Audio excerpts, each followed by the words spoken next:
Sabe, geralmente quando a gente tenta analisar um sistema de crenças ou até entender como o mundo funciona mesmo, existe uma expectativa natural por precisão. Aham. Aquela coisa bem preto no branco. Exato. Tipo na medicina, né? Quando alguém quebra o braço, o raio-x mostra aquela linha branca irregular na tela, o médico simplesmente aponta para a fratura e diz que ali está o problema. É binário. Uma fratura limpa, ou tá quebrado, ou não tá. E isso é incrivelmente reconfortante. A gente adora quando as coisas são visíveis, quando podem ser facilmente categorizadas em certo e errado, causa e efeito. Mas então a gente cruza a fronteira para o território da filosofia, da moralidade e, claro, da origem da nossa própria existência. Nossa, sim. E de repente, essa máquina de raio-x simplesmente quebra. A gente passa a olhar para uma paisagem que é, para ser totalmente honesta, incrivelmente turva. É a definição absoluta de águas lamacentas. E é exatamente por essas águas que vamos navegar hoje neste nosso mergulho profundo. Nós temos em mãos um material denso que foi curado para a gente pelo Dr. Jorge Guerra Pires. Que tem um perfil muito fascinante, diga-se de passagem. Muito. Ele é um pesquisador independente, apaixonado por biologia, matemática e programação. Ele tem doutorado em bioinformática e passagens por instituições de peso, tipo a USP, UFBA, Fiocruz. E até a Universidade de L'Aquila, na Itália. Isso.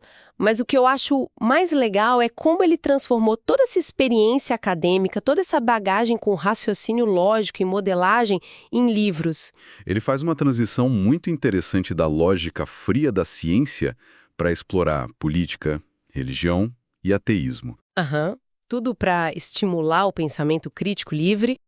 E é por isso que a gente precisa fazer um anúncio rápido aqui. Ele acabou de lançar um livro novo chamado Paradoxo de Einstein, Ciência, Ética e o Deus Cósmico.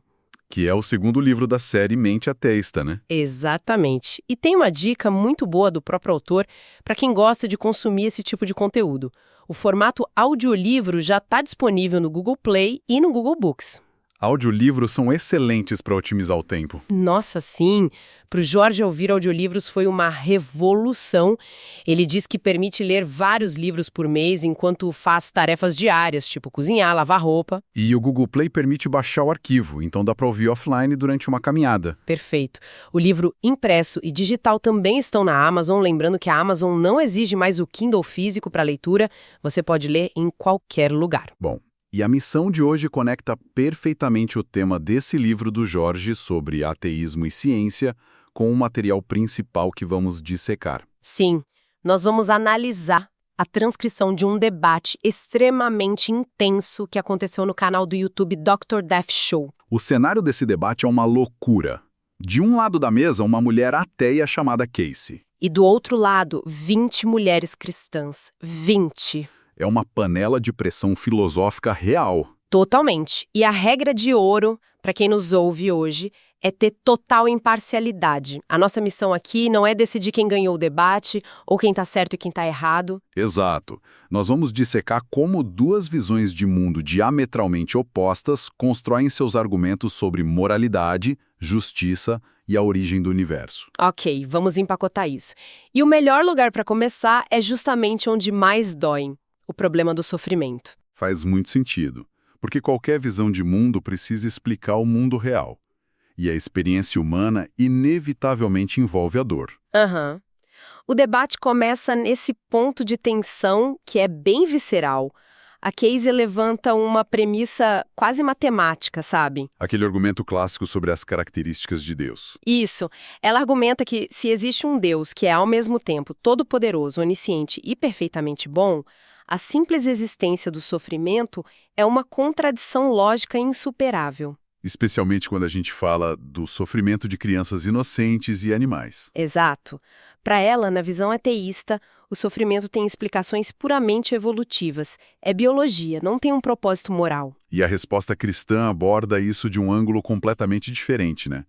Elas sintetizam que o sofrimento não fazia parte do design original. Entrou como um bug no sistema. Sim, uma disfunção que é decorrente do livre-arbítrio, a famosa queda de Adão e Eva.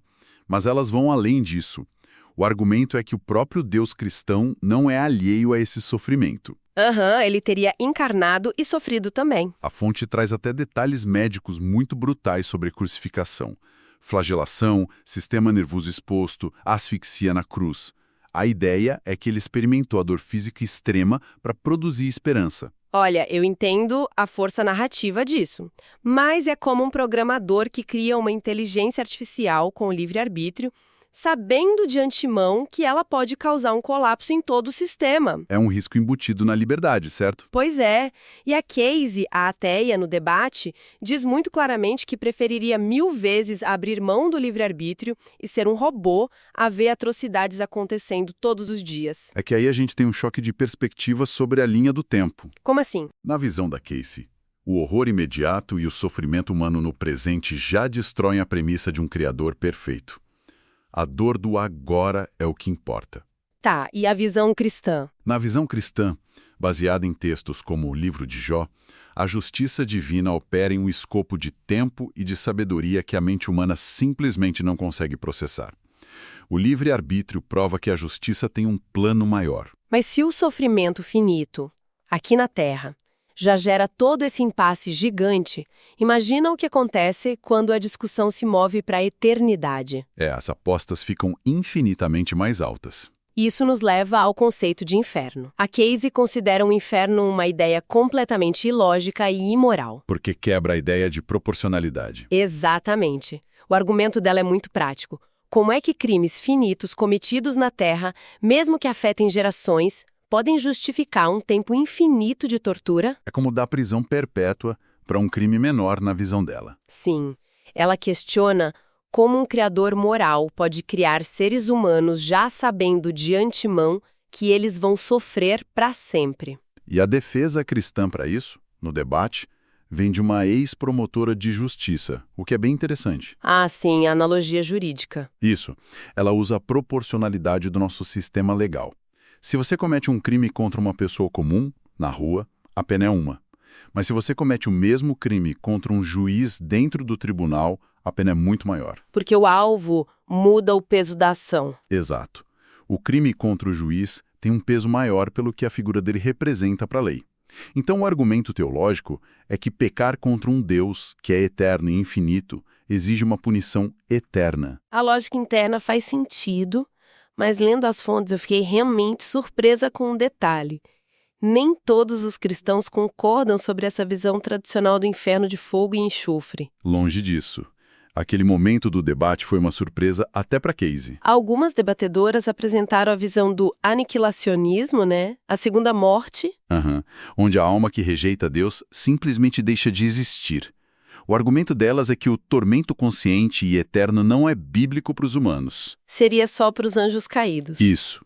Para os humanos, o fim é a aniquilação total. O que é uma ironia gigantesca, porque deixar de existir é essencialmente o que os ateus acreditam que vai acontecer de qualquer forma. Pois é. Mas o debate também traz a ideia de inércia da alma. E aqui é que a coisa fica realmente interessante, porque elas dizem que quem odeia Deus na Terra vai continuar odiando na eternidade por causa dessa inércia. O inferno seria a consolidação do livre-arbítrio. A pessoa escolhe ficar separada. Mas eu questiono isso. Se a alma tem inércia, o livre-arbítrio ainda existe no céu ou no inferno? As fontes debatem que no céu a vontade humana é rendida à vontade divina. É um paradoxo teológico. Muito. Se é possível criar um paraíso onde a vontade se rende livremente, por que a gente tem que passar por tudo isso aqui na Terra? E saindo dessas teorias e indo para algo mais palpável, o debate avança para como essas crenças moldaram a nossa civilização. O peso da balança histórica. A Casey é muito contundente quando afirma que o cristianismo fez mais mal do que bem globalmente. Eles citam o colonialismo, as cruzadas. Julgamento de bruxas em Salem, a Inquisição.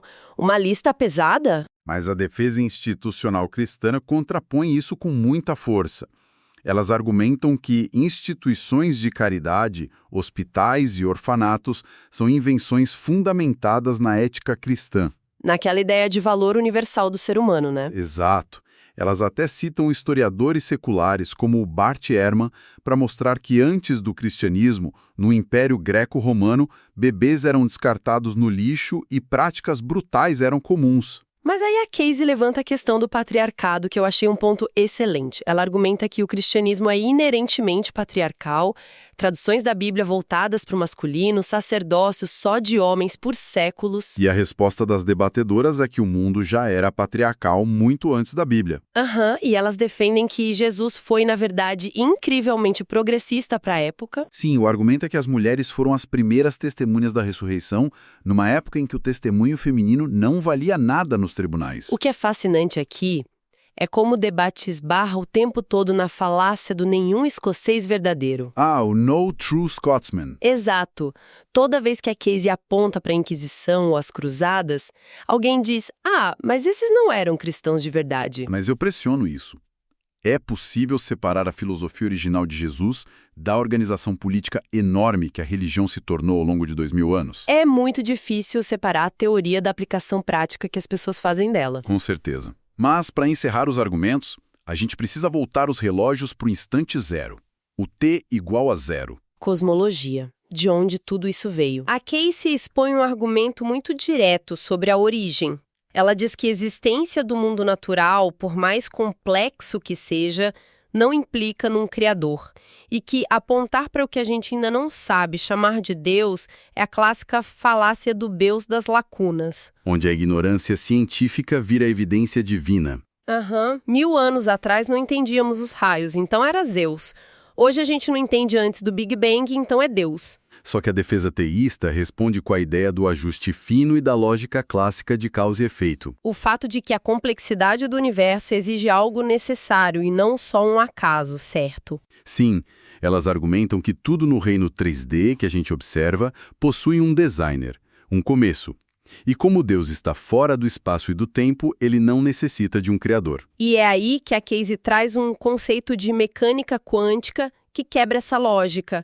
E eu achei essa parte brilhante. Ela tá com o princípio de causa e efeito, né? Isso. Ela argumenta que tentar aplicar a lógica de causa e efeito para explicar algo que está fora do universo não funciona.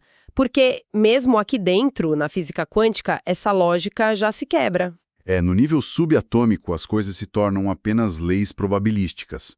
Uma partícula pode surgir do nada sem uma causa linear. Exatamente. Então, como usar essa mesma lógica para deduzir o que causou o universo inteiro? Se conectarmos isso a um contexto maior, a gente vê que o verdadeiro impasse intelectual aqui é sobre os limites da dedução lógica. Como assim? A pergunta central é: a mente humana consegue deduzir a existência de algo que está completamente fora do escopo da nossa própria programação e do universo material?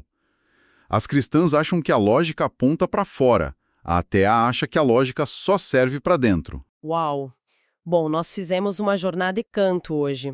Começamos na dor humana diária, passamos pelas consequências do inferno, avaliamos o peso da caridade e do sangue na história e terminamos no Big Bang. Passamos por muita coisa mesmo. Então, o que tudo isso significa? Significa que, independentemente da crença de quem nos ouve, compreender essas duas matrizes de pensamento é essencial. Elas são literalmente os códigos-fonte da nossa civilização. É isso que dita como a nossa sociedade constrói leis, como a gente julga o que é ético e como enxerga os direitos humanos básicos. É o pensamento crítico na sua forma mais pura, bem na linha do que o livro do Jorge Guerra Pires propõe. Perfeito. E eu quero deixar uma ideia nova e um pouco provocativa para nossa audiência refletir no final. Manda. Nós passamos esse tempo todo falando de filosofia e física. Mas e se a nossa própria biologia ditar a nossa teologia ou o nosso ceticismo? Nossa, como assim biologia? Existem estudos sugerindo que a nossa estrutura cerebral processa conceitos como o infinito ou o vazio de formas completamente diferentes dependendo de como a nossa rede neural é estruturada. Caramba! Então a crença seria biológica? Talvez. Será que o debate milenar entre o teísmo e o ateísmo não é apenas uma questão filosófica, mas também um reflexo direto dos limites biológicos da própria linguagem humana? O cérebro tentando traduzir o indescritível com o hardware que tem disponível. Exato. É algo para explodir a cabeça. Fica a reflexão para quem está nos ouvindo. A curiosidade é o que nos move e tentar entender esses mistérios é o que faz a jornada valer a pena. Com certeza. Até a próxima exploração, pessoal.